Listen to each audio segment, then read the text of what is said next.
안녕하세요. 오늘도 사연살롱을 찾아주셔서 감사합니다.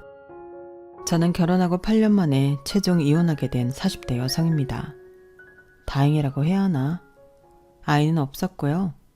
헤어진 남편과는 대학 때부터 선후배를 알고 지낸 사이였어요. 하지만 그때는 각자가 여자친구, 남자친구가 있었기 때문에 별다른 관심 없이 오랫동안 얼굴 보고 지낸 사이였는데요. 그런 사이라도 남녀 사이는 아무도 모른다고 저희가 대학 졸업 후 3년이 지나 연인 사이가 될 줄은 당사자인 저희도 몰랐어요. 그러니 주변 사람들은 더 깜짝 놀라기도 했는데 참 희한하게도 시간이 지나고 사회에서 다시 만나자 가슴이 뛰더라고요. 또 타이밍도 좋게 그때는 둘 다 사귀는 사람이 없을 때였는데 그러니 저희들이 눈이 안 맞을 수가 없었어요. 그리고 제 친구 남편 친구가 저희 사이를 아는 건 시간 문제였는데 아무튼 그렇게 저희는 결혼 전부터 대학 동창 동기들 사이에서 유명한 커플이 되었어요. 게다가 저는 당시 회사를 옮겨 적응하고 있던 중이었는데 작은 중소기업에서 운 좋게 조금 큰 회사로 옮겨 연봉을 꽤나 많이 올릴 수 있었는데요. 문제는 연봉이 오른 만큼 스트레스도 엄청 많았다는 거였어요. 회사가 커지니 사람도 많고 온통 새로운 환경이라 신경 쓸 게 한두 가지가 아니었는데 이게 무슨 운명의 장난인지 같은 건물에서 다른 회사를 다니고 있는 남편을 만나게 된 것이 저희 사이가 변화가 된 계기였어요.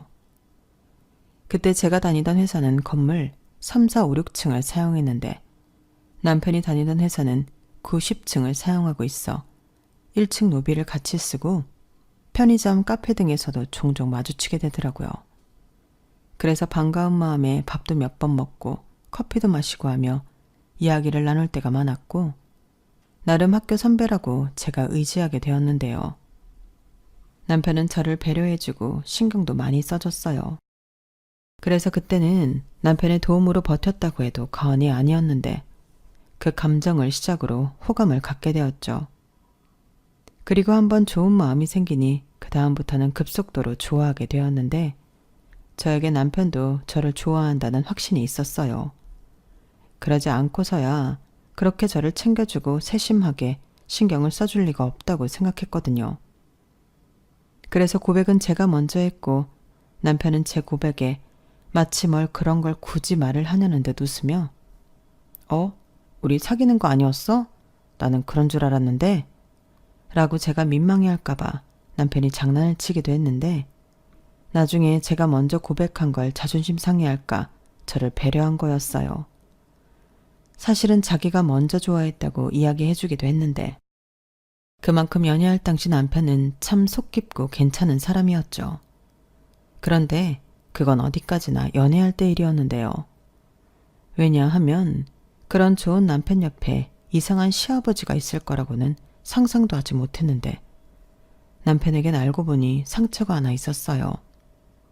그건 바로 어릴 때 부모님이 이혼하고 남편은 시어머니가 아닌 시아버님 손에 자랐다는 거였어요. 그리고 저 역시도 결혼 전에는 몰랐지만 시아버님의 진짜 성격을 보고 왜 이혼을 했는지 얼굴도 보지 못했던 시어머니에게 깊이 공감했어요. 시어머니는 남편보다 더 어린 여동생을 데리고 갔다고 하시더라고요. 그리고 2년 있다가 재혼도 하시고 싱가포르에 이민도 가서 살고 있다고 했는데 남편이 어린 마음에 자기도 엄마 따라가고 싶다고 했다가 그건 안 된다고 단번에 거절하고 다시는 엄마에게 연락하지 말라고 했다는데 그게 그렇게 상처가 되었다고 했어요. 그게 자기한테는 엄마에게 버림을 받은 것과 같았다며 그때부터는 엄마 있는 애들을 부러워하고 아버지 눈치를 보고 살았다고 하더군요. 당시 엄마에게 버림받았을 때 남편 아이는 한참 예민한 15살이었다고 하더라고요. 그 말을 들으니 제가 다 남편이 안쓰럽고 마음이 좋지 않았는데 그 어린 마음에 상처가 얼마나 컸을까 저는 눈물이 나기도 했는데요. 그도 그럴 게 남편은 대학 때부터 늘 웃는 얼굴에 집도 어느 정도 사는 편이라 남편에게 그런 그늘이 있는 줄은 몰랐거든요. 그리고 남편은 대학 때부터 자기 얘기를 유독 하지 않는 사람이었는데 저도 주변의 다른 사람들도 모두 남편이 원래 말수가 별로 없는 사람인 줄 알았어요. 그저 남의 얘기 듣는 걸 좋아하는 줄 알았는데 그게 아니었다는 사실을 알고 나니 저는 더욱 마음이 아팠어요. 그래서 당신은 제가 여자친구였으니 내가 이 남자의 아픈 상처를 보듬어줘야겠다는 일종의 사명감 같은 걸 느끼기도 했는데 그런 마음이 있다 보니 연애 2년 만에 결혼을 결심하게 되었어요. 그때 저희가 같은 건물에 회사를 다녀서 매일 만나고 있었거든요. 거기에 주말에는 데이트를 한다고 또 만나니 주변에서 농담으로 그렇게 365일 붙어 다닐 거면 그냥 둘이 결혼을 해. 이런 말도 자주 들었는데 사실 저는 결혼을 할 거라면 빨리 하는 편이 낫다고 생각하는 사람이었어요. 애기도 좋아했고 저희 부모님이 나름 사이좋게 잘 지내셔서 나도 하루라도 빨리 내 편을 만들어 사랑받고 또 사랑하며 따뜻한 제 가정을 만들고 싶었는데요. 그러니 남편은 제가 생각하기에 딱인 사람이었어요. 상처가 있기에 남에게 상처를 주지 않을 것 같았고 또 지금까지 지켜봤을 때 일희일비하는 저에 비해 남편은 생각도 깊고 진중한 편이라 가정을 이루면 중심을 잘 잡아주는 가장이 될 것 같았는데 그래서 프로포즈도 제가 먼저 했죠. 그러자 남편은 처음엔 당황하더니 이런 자기라도 정말 괜찮겠냐고 물었고 저는 당연하다고 자기 정도면 차고 넘친다고 이야기했는데 그때 본 남편의 웃는 모습은 제 가슴이 다 설렐 만큼 환했어요. 그때 처음으로 남자도 환하게 웃는 모습이 사랑스럽다는 생각을 했었는데요. 그렇게 서로의 결혼에 대해 마음이 있던 저희 두 사람은 제 프로포즈를 시작으로 앞으로의 미래를 함께하자는 약속을 했어요. 그리하여 양가의 인사를 가게 되었고 제가 먼저 시아버지를 만나러 남편 집으로 가게 되었는데 유감스럽게도 시아버님의 첫인상은 참 좋았답니다. 제조업을 하신다고 듣기는 했는데 나름 공장도 있고 직원도 10명이나 있다는 시아버님은 여유가 꽤나 있어 보이더라고요. 그리고 당시 집에 갔을 때 시아버님은 손수 음식도 만들어주시고 농담도 하시는 등 저에게 좋은 모습을 보여주고 분위기를 띄우며 노력도 많이 하셨는데요. 제가 속아 넘어갔어요. 진짜 나는 우리 아들하고 결혼만 해준다면 세상의 모든 금은부화를 우리 며느리한테 줄 거야. 우리는 집에 남자 둘만 사니까 집을 아무리 치워도 칙칙해. 집은 그래도 여자 손을 좀 타야 깔끔하고 보기도 좋은데 말이지. 아, 그렇다고 둘이 결혼해서 같이 살자는 건 절대 아니니까 오해는 하지 말고. 나는 그저 우리 은정양이 내 며느리가 됐으면 좋겠다는 거지. 존재만으로도 우리 집이 아주 환해질 것 같거든. 지금도 은정양 주변에 그 뭐냐, 그래, 아우라가 있어. 아유, 눈부셔라. 이렇게 저를 한껏 띄워주시더라고요. 그땐 솔직히 당황스럽긴 했지만 싫진 않았는데 남편은 자기 아버지가 원래 좀 실없는 농담을 자주 하는 편이라며 멋쩍게 웃었어요.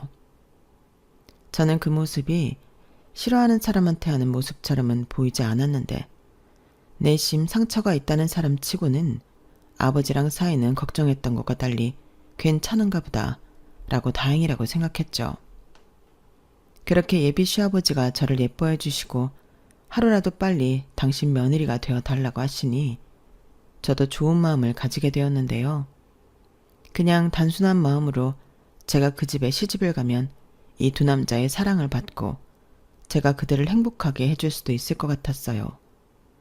그리고 이어서 저희 집 인사를 간 남편은 긴장을 좀 하긴 했어도 저희 부모님 역시 장녀의 결혼을 바라고 있던 터라 남편을 반겨주셨는데요. 저희 집은 남동생인 아들이 있긴 했어도 남편을 보고는 큰 아들이 생긴 것 같다며 저희 부모님은 좋아하셨어요.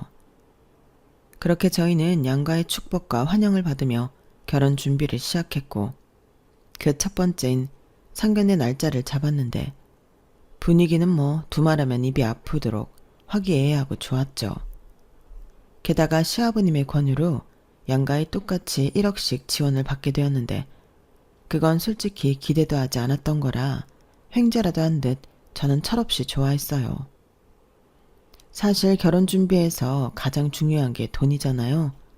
또한 결혼 준비를 하게 되면서 슬슬 알아본 서울의 집값은 제가 생각한 것보다도 훨씬 비쌌는데 매매는 엄두도 내지 못했죠. 그래도 전세라도 가고 싶었는데 저희가 가진 돈으로는 서울에서 집을 구하려면 월세로밖에는 되지 않을 것 같았는데 무려 2억이나 생기게 되었으니 전에 받은 전세 아파트를 갈 수 있을 것 같아 기분이 좋았죠. 그리고 저희 부모님도 사돈의 제안에 이왕이면 두 집이 공평하게 애들한테 해주는 게 뒤탈도 없고 좋을 것 같다며 흔쾌히 그러자고 하셨는데요. 그렇게 저희는 그 2억 아파트 전세 보증금으로 넣고 제가 가고 싶었던 전세 아파트에 신혼살림을 차렸어요. 비록 전세이긴 했어도 평수도 30평대였고 위치도 좋아서 만족스러웠는데 문제는 그 다음이었죠. 결혼하고 1주년을 얼마 남기지 않고 생각지도 못했던 일이 생겼는데 그건 바로 시아버님의 사업에 문제가 생겼다는 거였어요. 수금을 받아야 하는 거래처가 부도가 나면서 자금난을 겪게 되었다고 하셨는데 당신도 그 돈을 받아 결제해줘야 하는 것들이 있었으니 중간에서 부랴부랴 돈을 구해 메우고 직원들 월급은 대출 받아주고 하다 보니 빚이 눈덩이처럼 불어 이대로면 당신도 빚더미에 앉아 폐업을 해야 할지도 모른다고 하셨는데 사실 그 전부터 돈 때문에 힘들다는 말씀은 계속 하셨어요. 그래서 저 나름 용돈도 더 챙겨드리고 제가 할 수 있는 성의는 보였는데 시아버님의 속내는 그런 게 아니었죠. 결국 저희 부부를 호출하셔서 돈 얘기를 꺼내셨는데 기가 막혔어요. 나도 이런 말을 하게 되어 유감이지만 내가 니들 결혼할 때 해준 1억 돌려줘야겠다. 네? 아버님, 그래도 그건 좀 어렵죠. 그 돈 지금 저희 아파트 전세 보증금에 들어갔잖아요. 그렇다고 갑자기 지금 1억이란 돈을 구할 수도 없고 아버님 사정은 이해하는데 정말 무리예요. 뭐야? 야, 지금 내가 그 돈 없으면 망한다고 지금까지 무슨 소리를 들은 거야? 너는 내가 이 돈 때문에 이 나이에 쫄딱 망했으면 좋겠냐? 그래서 너희 집에 얹혀 살면 좋겠어? 그렇게 해주랴? 아버님, 아빠 진정해요. 누가 그렇대요? 알겠어요. 알긴 뭘 알아. 그래, 알긴 뭘 알아. 그리고 아버님 방금 저한테 야라고 하셨어요? 그래, 내가 너보다 윗사람인데 무슨 말을 못해? 그리고 내가 뭐 네 돈 달라고 했어? 내 돈 달라고.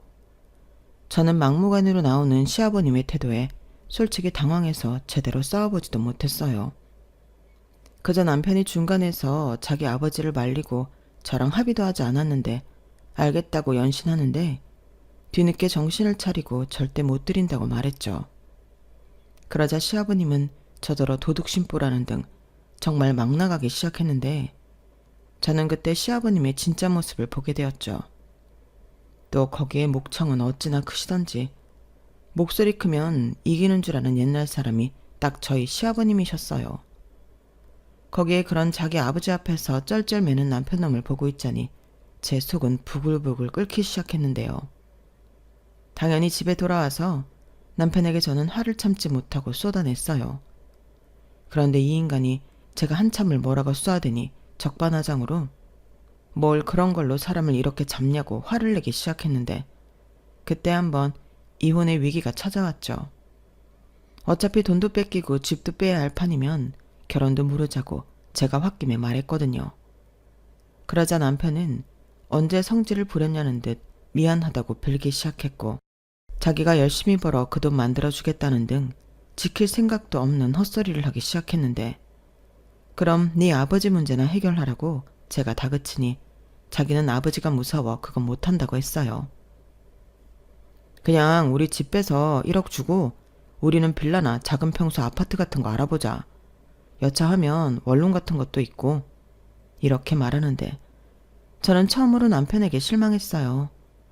다 큰 성인 남자가 자기 아버지를 무서워한다는 건 어찌 보면 짠하게도 느껴졌지만 이제 결혼해서 지켜야 할 가족이 있고 가장인데 저런 태도를 보이다니 저는 그런 남편이 못 믿어왔는데 더욱이 시아버님의 억지 주장을 받아들여야 한다는 사실 자체가 스스로 납득이 되지 않아 힘들었어요. 아무리 결혼 전 그 1억이 시아버님 주머니에서 나온 돈이 맞지만 저희가 빌려달라고 한 것도 아니고 그때는 기분 좋게 양과 똑같이 하자고 해서 주신 돈이었는데 당신이 돈이 급하다고 그 돈을 달라뇨. 세상에 그런 법이 어딨나요? 그러니 저는 억울해 죽을 것만 같았죠. 그리고 그때 만약 시아버님의 돈이 그런 돈인 줄 알았다면 처음부터 받지 않았을 건데 거기에 대고 싸워보지도 안 하고 바로 꼬랑지를 내리는 남편을 보니 답답하고 한심하게 느껴졌어요.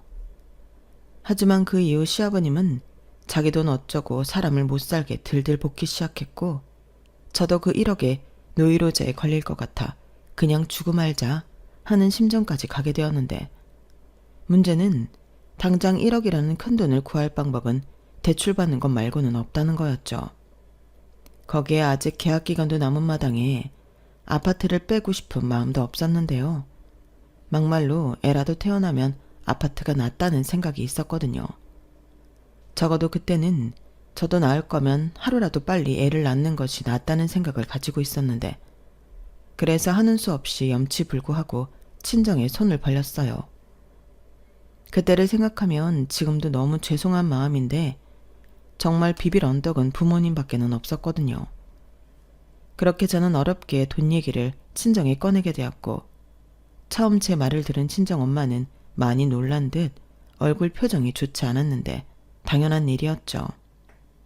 1억이 무슨 돈 100만 원 해달라는 것도 아닌데 많이 놀라실 수밖에 없잖아요. 게다가 결혼할 때 해준 돈을 도로 달라고 하는 사돈이라니. 저희 엄마는 무슨 그런 경우 없는 소리를 하시냐고 조금은 언짢아 하셨는데요. 제가 중간에서 너무 곤란해하자 엄마는 아빠랑 상의를 해보고 연락을 주시겠다고 하셨어요. 솔직히 그날 친정을 나와 집으로 돌아오는데 너무 죄송해서 사람들 많은 지하철에서 눈물이 나오고 말았고 저는 주변 시선이 저에게 향하고 있다는 사실을 알면서도 눈물을 그칠 수 없었는데 속으로 얼마나 이런 제 자신이 한심하고 미웠는지 몰라요. 그리고 이마저도 안 되면 싫어도 대출을 받아야겠다 생각했거든요. 사실 그때 저에겐 한 가지 딜레마가 있었답니다. 지금 돌이켜보면 어차피 할 이유는 그때에도 상관없었는데 그때는 남편에 대한 측은한 마음이 좀 많았어요. 부모한테 버림받아 상처가 있는 사람을 저까지 버리자니 그건 사람으로서 못할 짓을 하는 것만 같았는데요. 그런 마음이 들 수밖에 없었던 배경에는 남편이 그때는 저에게 버림받을까 전전긍긍할 때였어요.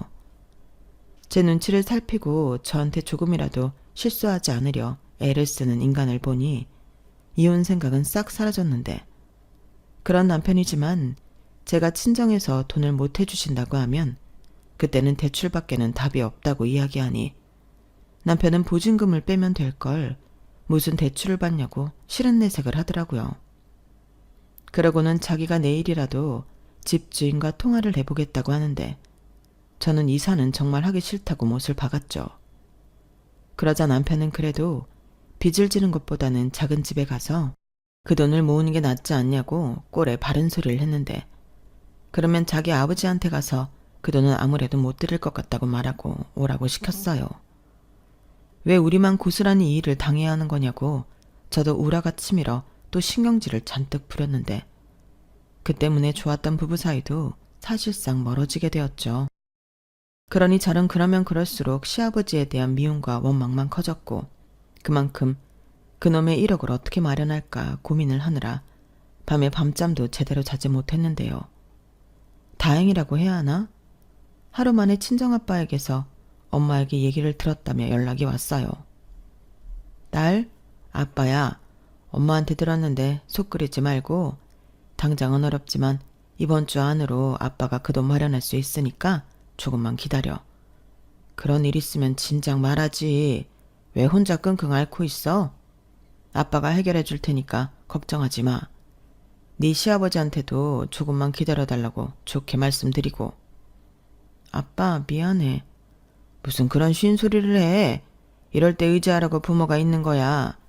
그나저나 네 시아버지 회사가 그렇게 많이 어려워? 큰일이다. 신서방이 마음이 좋지 않겠어. 몰라. 그 인간 얘기는 하고 싶지도 않아. 그냥 안 된다고 딱 잘라 말했어야 했는데 자기가 멋대로 돈 돌려주겠다고 해서 이 지경까지 왔잖아. 그래놓고 계약 기간도 안 끝났는데 집 줄여서 가자는 소리나 하고. 신서방도 오죽하면 그랬을까. 너무 뭐라고 하지 마. 지금 신서방 속도 말이 아닐 거다. 돈보다 사람 마음이 더 중요한 거야. 알아. 하지만 아빠는 뭐 엄마한테 안 그랬을 것 같아. 아빠도 엄마 속 많이 썩였어. 그때 많이 느끼고 배워서 지금까지 잘 살고 있는 거고. 신서방도 그럴 거야. 아빠가 엄마 속을 썩였다고?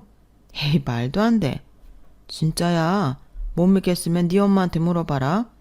근데 네 엄마는 아빠한테 오히려 뭐라고 안 했어. 그래서 아빠가 더 많이 미안했지. 그래서 무조건 잘해야겠다고 다짐하게 됐고. 니네 부부도 그러는 과정이야. 그러니까 네 남편 그만 잡고 네 시아버지도 미워하지 마. 당신 속은 오죽하겠어. 분명 고비 넘기시면 미안하다고 하실 거야.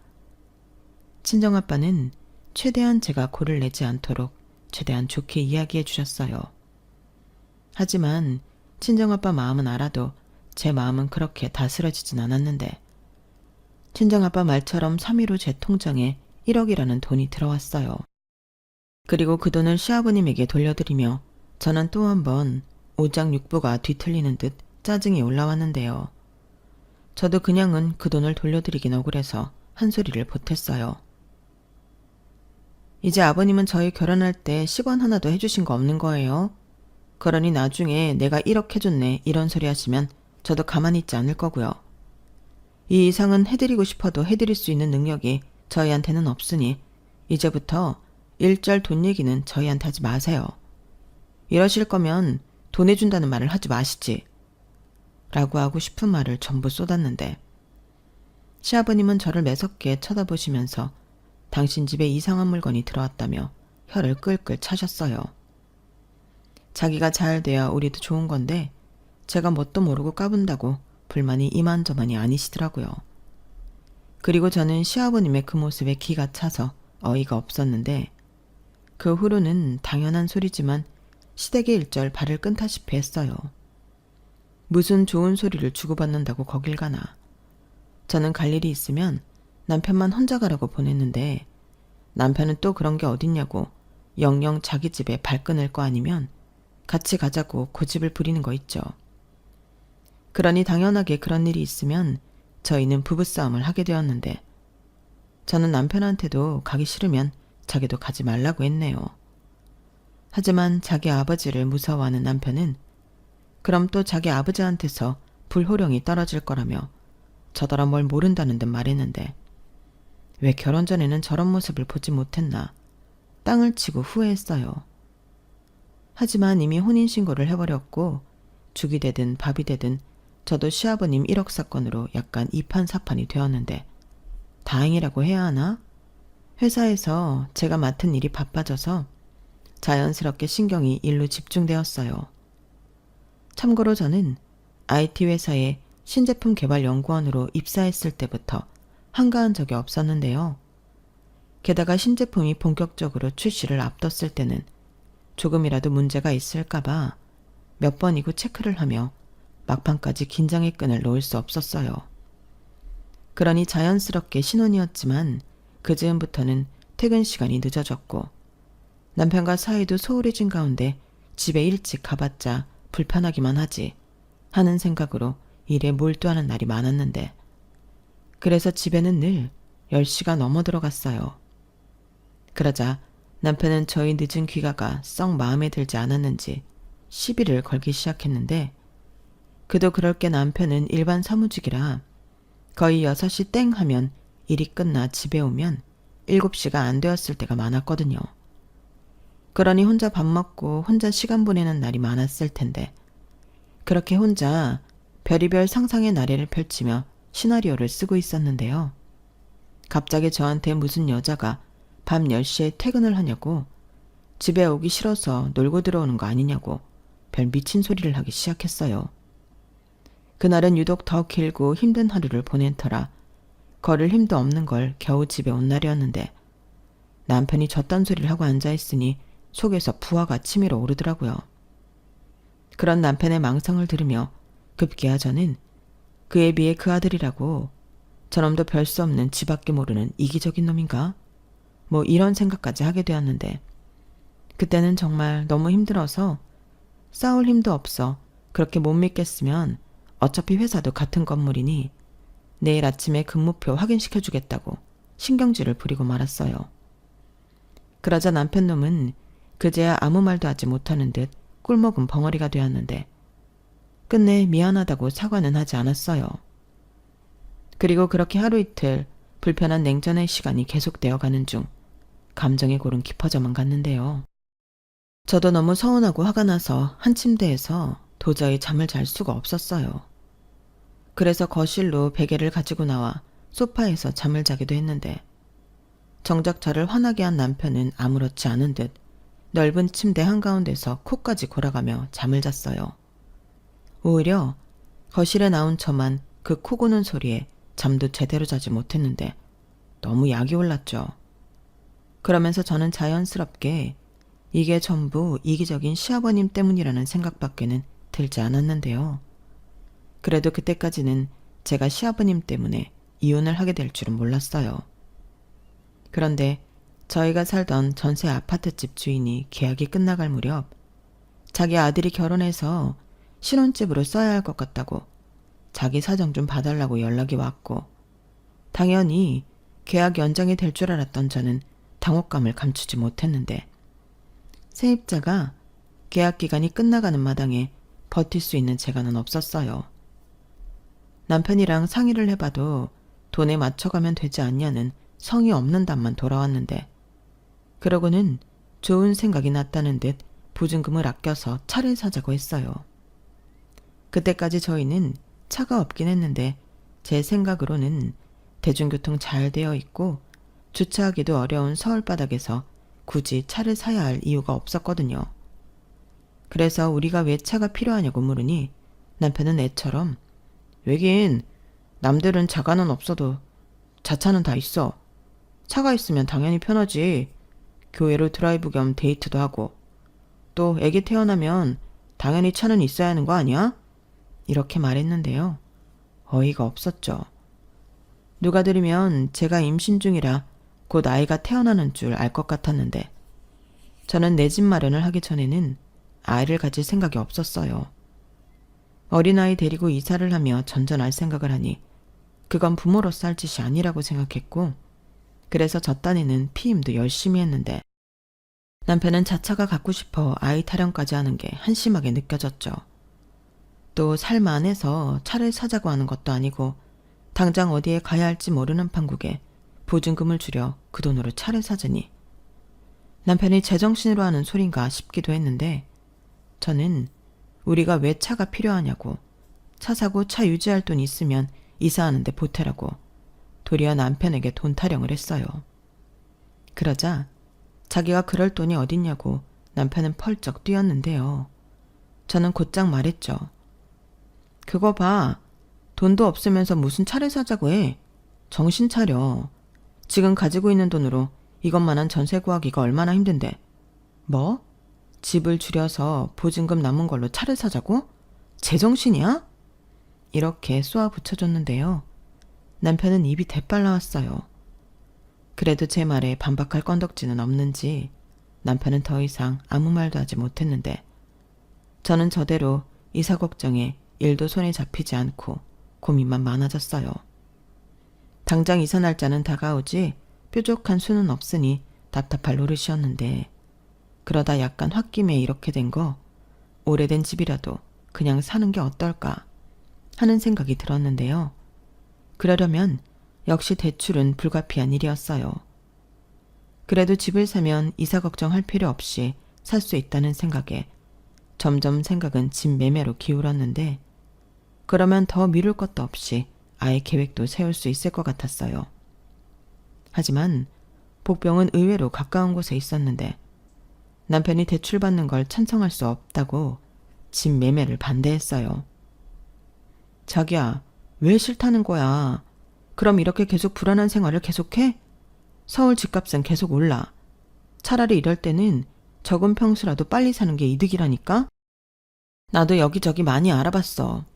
일단 당장 우리가 가진 돈으로 전세 구하기도 힘들고 전세자금 대출받아서 전세 살 바에는 그냥 집을 사는 게 낫다니까? 우리 이러다 영영 집 못 살 수도 있어. 자기 친한 사람들한테 물어봐. 대출 안 끼고 서울에 집 살 수 있는 사람이 있기는 한지. 그래도 그렇지. 대출 받으면 그거 갚느라 허리가 휘잖아. 지금이야 자기랑 나 둘 다 버니까 그 정도는 갚을 수 있다고 생각하겠지만 사람 일은 아무도 모르는 거 아니야? 그리고 운 나쁘게 집값 떨어지면 우리는 보장받을 수 있는 게 하나도 없는 거잖아. 나는 원룸 같은 좁은 곳에 살았으면 살았지 빚 지고 사는 거 싫어. 내 사전엔 빚은 없다고. 막말로 자기 혼자 갚을 거 아니잖아. 저는 남편의 말에 당황했어요. 우리 집을 사는 건데 저 혼자 빚을 갚다니. 내가 지금 무슨 말을 들은 건가? 잠깐 멍해졌는데 남편은 연신 자기는 집 같은 건 잠만 잘 수 있으면 어디든 상관없다고 했어요. 그래서 제가 그럼 우리 가진 돈으로 전세 못 구하면 월세밖에 없는데 그 돈은 안 아까워? 그 돈이야말로 없어지는 돈이잖아. 라며 다시금 설득하려 노력했는데 남편은 저를 한심하게 쳐다보며 월세를 왜 가냐고 눈을 낮추면 우리가 가진 돈으로 전세를 구할 수 있을 거라고 했어요. 그러고는 대학가도 있고 상가 위에 있는 주택도 있고 옥탑 같은 것도 있잖아. 라고 하는데 그제야 저도 깨달았어요. 남편과 저는 주거에 대한 개념이 완전히 다른 사람이라는 걸요. 그래서 최후의 수단으로 그럼 내가 알아서 할게. 막말로 지금 있는 보증금 2억도 아버님 돈은 없으니 전부 내 돈이나 마찬가지고 대출도 내 이름으로 받고 내가 혼자 갚으면 되는 거잖아. 라고 통보했는데 남편은 그 순간에도 나중에 딴소리를 하지 말라고 각서를 써달라고 했어요. 괜히 부부니까 같이 갚자고 하면 나야말로 억울하니까 확실하게 증거를 남겨줘.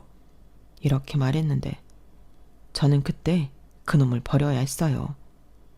저렇게 말하는 사람이 무슨 가족이고 부부인지 오만정이 뚝 떨어졌는데 한편으로는 오기가 생겨서 꼭 남편에게 내 말이 맞다는 걸 보여주고 싶었어요.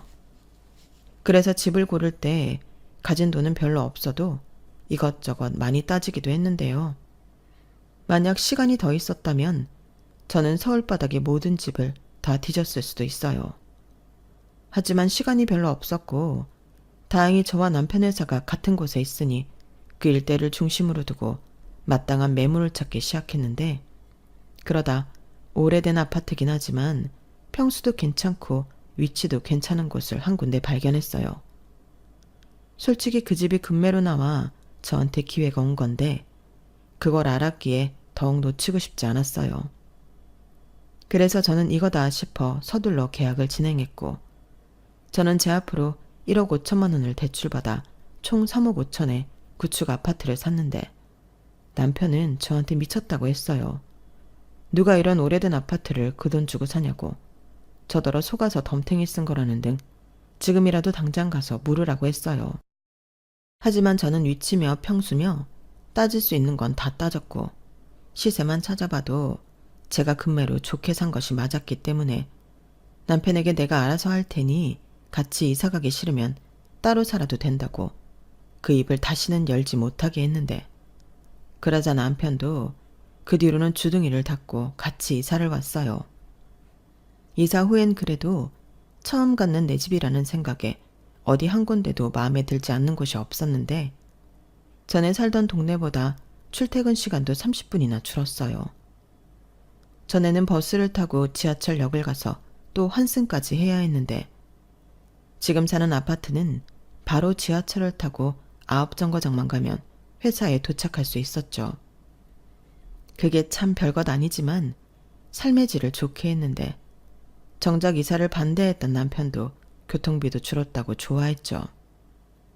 그리고 정말 노린 건 아니었지만 아파트가 연식이 있다 보니 오래전부터 재건축을 추진하기 위한 조합원이 있었고 위치며 상권이 좋다 보니 아주 불가능한 일은 아닌 것 같았는데요.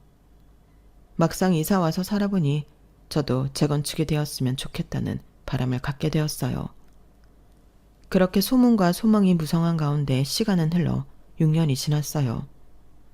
그 사이 남편은 아이를 바라기도 했는데 집 대출금은 혼자 갖고 있던 저는 아무래도 아이 계획에 있어 소극적일 수밖에 없었어요. 아마 그건 남편도 잘 알고 있었을 건데 남편은 그때도 아이는 바라지만 대출금을 같이 갚자는 소리는 일절하지 않더라고요. 그러니 너도 딱히 남편 뜻에 따라줄 마음은 없었는데요. 그러다 정말로 저를 포함한 아파트 입주민들이 염원하던 재건축이 결정되었고 동네는 현수막도 걸리고 축제 분위기가 되었어요. 그때는 남편도 언제 반대했냐는 듯 사람들에게 신나서 자랑하고 그러는 듯 했는데 그러다 시아버님이 저희 집에 와서 식사를 한번 하고 싶다고 전달을 받았어요. 사실 1억 돌려드린 사건 이후 저는 명절에도 잘 가지 않는 며느리였는데 제가 하도 당신 집에 가지 않으니 당신이 우리 집에 오시겠다고 하시더라고요. 그렇다고 제가 집을 산 이후 시아버님을 초대하지 않은 것도 아니었는데 시아버님은 저희가 이사 왔을 때 집들이에 오시고는 당신도 아직 자금난 때문에 힘드시면서 무슨 이런 낡아 빠진 집을 샀냐고 제 기분을 망쳐놓으셨어요. 그러니 마음이 상한 저는 다시는 시아버님을 집에 모실 생각이 없었는데요.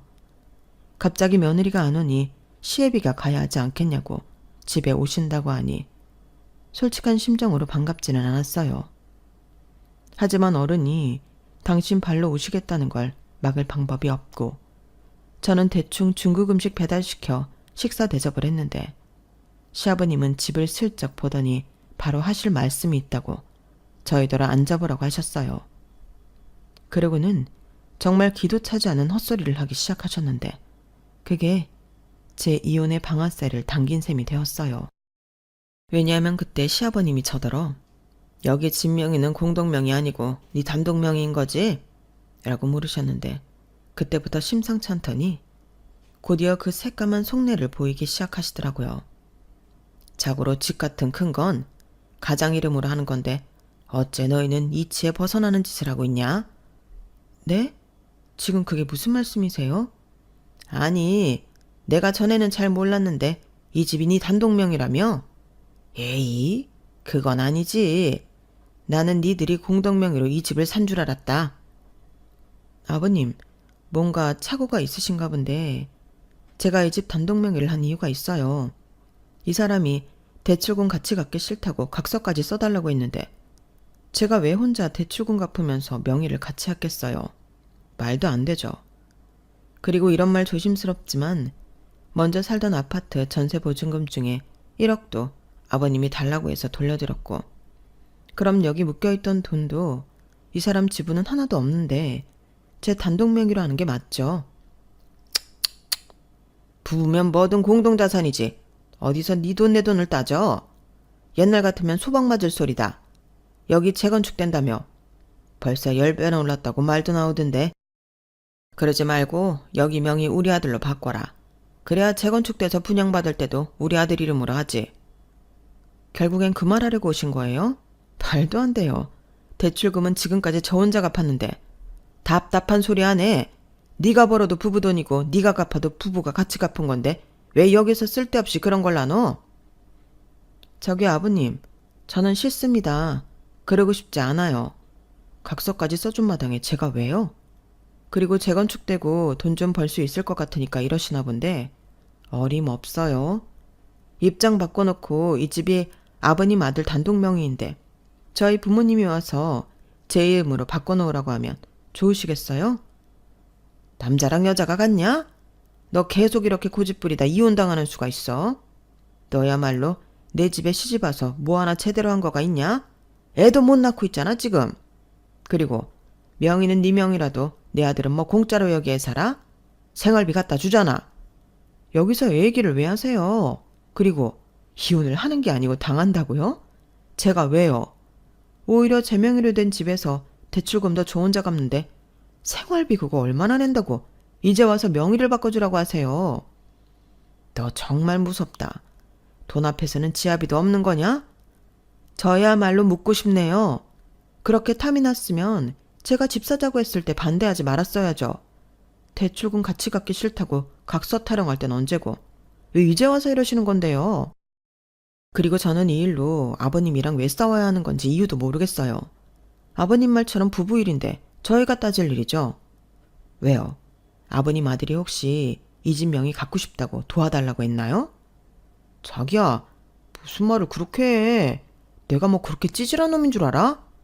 그래, 내가 대출 받는 거 싫어서 같이 갚자는 소리 하지 않는다는 각서 써달라고 했다. 근데 지금 어찌됐든 여기에 6년이나 같이 살았으면 재건축할 때를 생각해서 자기도 나한테 권해볼 수는 있는 거잖아. 대신 이후에 대출금은 같이 갚는 거지. 웃긴다. 왜 이제 와서 그래? 그리고 나는 대출금 같이 갚는데 명의는 자기 단독으로 해줘야 하는 거야? 내가 왜? 그리고 지금까지 들어간 내 돈은 어쩌라고? 공동명의 해달라고 졸라도 싫다고 할 마당에 진짜 언감생심이다. 저, 그래 좋다. 네가 또 돈돈돈거리니까 그럼 내가 무슨 수를 써서라도 1억 다시 해줄 테니까 내 아들 이름 명의로 바꿔놔. 그럼 되는 거지? 아니요. 그래도 싫어요. 또 언제 그 돈 달라고 하실지도 모르고 이제 와서 제가 그럴 이유가 없다니까요. 너 정말 이혼당하고 싶어? 이혼녀 되기 싫으면 시애비가 좋게 말할 때 말 들어. 싫어요. 이혼하면 그만이죠. 저 하나도 안 무섭거든요. 그리고 이제 보니 아버님 사업이 왜 그렇게 들쑥날쑥이고 자금난에 시달리는지 알 것 같은데 셈을 이상하게 하시는 것 같아요. 너 지금 나 가르치냐? 내가 무슨 셈을 이상하게 해? 줬다 뺐을 때부터 알아봤죠. 저 이혼녀 될래요. 그럼 명의 가지고 신랑이 하지 않아도 되죠? 그리고 자기 지금 당장 짐 싸서 아버님이랑 같이 나가. 생활비야 나도 똑같이 냈고 월세 대신이라고 생각하고 봐줄 테니까 사람 신경 그만 긁어. 자기야 미쳤어?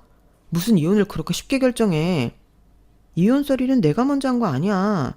미쳤냐고 물어보고 싶으면 나 말고 자기 아버지한테 먼저 물어야지. 내가 볼 땐 이제 와서 명의 내놓으라고 하는 것도 미치지 않고서야 못할 소리 같은데? 저 싸가지하고는 네가 이 다 쓸어가는 집 하나 가졌다고 유세가 하늘을 찌르는구나. 네, 솔직히 별 생각하지 않았는데 지금 아버님이 이러시는 거 보니까 제가 좀 그렇게 해도 되는 것 같아서요. 그리고 이혼하면 어차피 남인데 더는 명의 타령 못 하시는 거 아니에요? 그럼 저 이혼할래요. 시아버님은 제 입에서 이혼하겠다는 말이 연신 나오자 얼굴이 금방이라도 터질 것 같은 시합폭탄이 되었어요. 그리고 그 옆에서 남편은 이게 아닌데 하는 얼굴로 난감해 하고 있었는데 저는 이것들 잘 걸렸다 하고 이참에 정말로 이혼을 감행할 생각이었어요. 사실 결혼하고 별의별 일을 다 겪으면서 이 남자랑 미래를 같이 살아야 할 이유가 과연 있을까 생각을 많이 했었는데 자기밖에 모르는 시아버지와 부부 사이인데도 1도 손해보고 싶지 않은 남편까지 명부만 있다면 버리는 게 맞죠. 그런데 이렇게 알아서 좋은 명분까지 만들어주다니 저는 얼씨구나 좋구나 쾌재를 부를 일이었는데 저는 원래 한번 마음먹으면 곧장 실천하는 사람이라 다음날 이혼 서류를 들고 왔어요. 그러자 남편은 깜짝 놀라서 이혼 서류를 찢고 자기는 이혼하지 않고 저랑 계속 같이 살 거라고 했는데 그러면서 고작이 낡아빠진 아파트 하나 때문에 이혼녀 딱지를 달 거냐고 큰 소리를 치더군요. 그때도 정말 어이가 없었어요. 이혼 소리를 누가 먼저 했는데 저런 개소리를 저한테 하는 건지 더 화가 치밀어 올랐는데요. 그러니까 저들은 정말로 이혼할 생각도 없으면서 저를 협박할 심상이었다는 거잖아요. 그걸 모르면 몰랐지 알게 된 이상 저는 그 점을 간과할 수 없었고 합의 이혼이 되지 않는다면 저는 소송도 불사하겠다고 제 의사를 똑똑히 전했어요. 그러게 가만히 있으면 중간이라도 갔을 텐데 왜 엄한 사람을 건드렸는지 저는 그 못난 부자지간에 제대로 매운맛을 보여줄 심상이었는데 나중엔 남편이 그냥 버틸 것 같아서 변호사 사무실에 가서 상담하고 이혼 소장을 작성해 남편 회사에 보내버렸어요. 그러자 자기를 회사에 개망신을 줬다며 명예훼손 어쩌고 떠들더니 자기도 법대로 하겠다고 큰 소리를 치면서 더럽고 치사하다고 자기 짐을 싸서 집을 나갔는데 저는 그 길로 비밀번호도 바꾸고 남편을 집에 못 들어오게 했어요. 그러니 남편도 지가 뭐가 억울하다고 변호사를 선임해 이혼 소송을 하게 되었는데 뻔뻔하게도 제 아파트를 재산분할 대상으로 해달라고 요구하더라고요. 그렇게 이혼이 하고 싶으면 해줄게. 대신 아파트 집은 나한테 50% 줘. 그럼 순순하게 물러날게. 순순하게 물러나지 않으면 뭐 지저분하게 물러나게? 어디 할 수 있으면 해봐. 나는 고맙게도 누가 써달라고 한 각서도 있고 그동안 혼자 대출금 갚은 내역도 있거든. 아무리 부부 사이였다고 해도 그 집은 내 집이야. 헌재는 뭐 집은 잠만 잘 수 있으면 된다고 하지 않았어? 진짜 돈 앞에서 사람이 치사해지네. 그래서 돈 때문에 남편을 버리냐? 말 똑바로 해. 내가 먼저 버리지 않았어. 도둑심보로 명의 타령하지 않았으면 그냥 생활비나 내고 살라고 뒀을걸. 긁어 부스럼 만든 사람이 누구야? 원망하고 싶으면 내가 아니라 당신 아버지를 원망해야지. 저는 남편의 말에 한치도 물러나지 않았어요. 사실 물러날 이유가 전혀 없었기 때문에 이혼 소송을 하는 중에도 걱정은 1도 없었는데요. 그 사이 아파트 재건축 사업은 본격적으로 시작이 되었고 저는 친정에 짐을 옮겨놓고 생활하게 되었어요. 그러면서 남편과는 이혼해야 할 것 같다고 이야기를 모두 털어놓았는데 당연히 저희 부모님은 화가 머리 꼭대기까지 나셨죠. 사돈이 1억 돌려달라고 했을 때도 남편한테 잘해주라고 했던 아빠는 특히 더 많이 화가 나셨는데 그 다음날 남편을 찾아가서 한 소리 하고 오신 듯 하셨어요.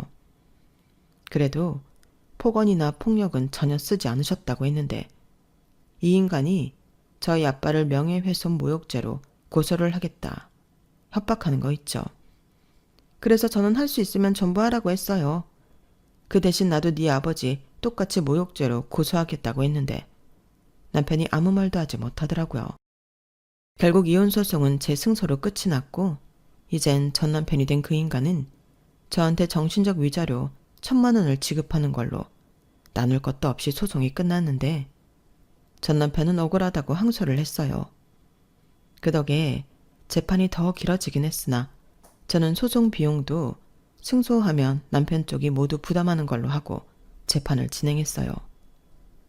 결국엔 재판을 하면 할수록 그 인간이 지불해야 하는 돈 액수만 늘어나게 되었죠.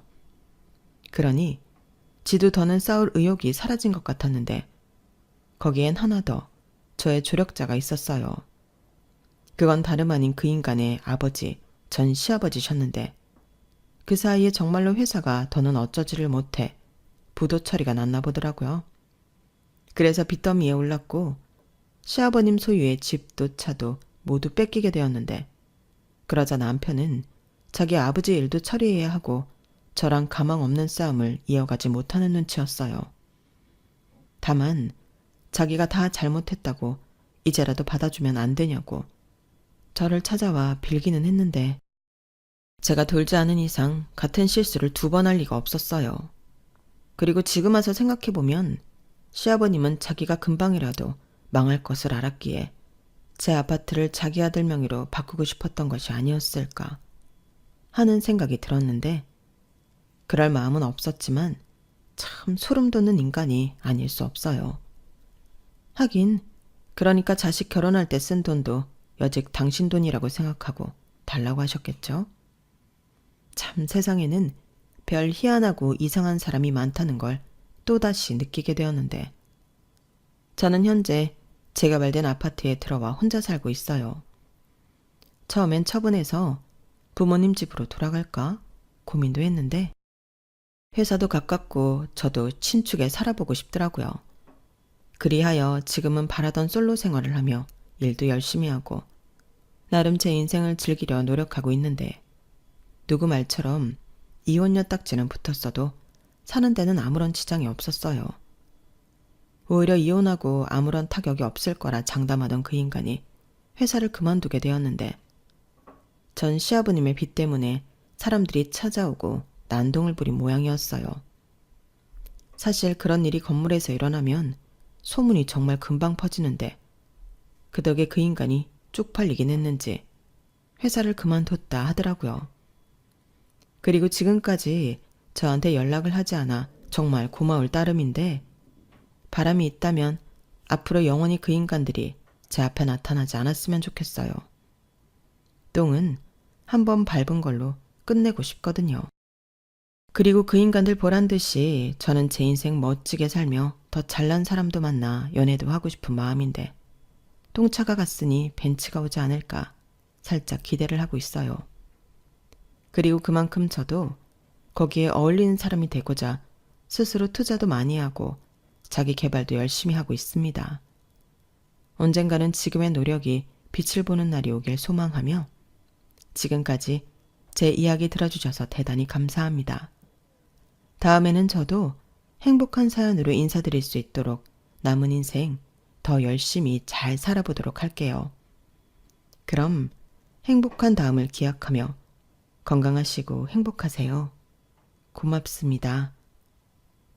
여러분, 사연 댓글에 응원과 현명한 조언 부탁드려요. 좋아요와 구독은 저에게 큰 힘이 됩니다. 오늘도 좋은 일 가득하세요.